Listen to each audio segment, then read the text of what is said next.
In this demo, we will show you how to use the If widget. In this app, we have two buttons that increment or decrement a local variable. Let's see this in action. Clicking the buttons will update the text on the screen, displaying the current value of a local variable that changes when one of the buttons is clicked.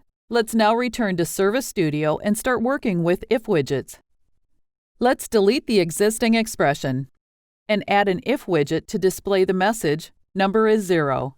If widgets allow you to display different content depending on a condition. Double-clicking the If widget allows you to set the condition. In this case, we want to check if the number is 0.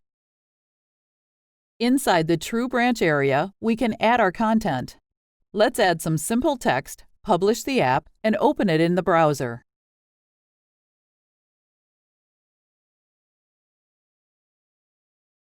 If we click one of the buttons, the text disappears since the value is not 0 anymore. Clicking the other button will cause the text to appear since the value is 0 again. Let's add another if, this time inside the false branch of the previous one. In the condition, let's verify if the number is positive. The true branch will be displayed if the condition evaluates to true, meaning the number is positive, while the false branch will be shown when the number is negative.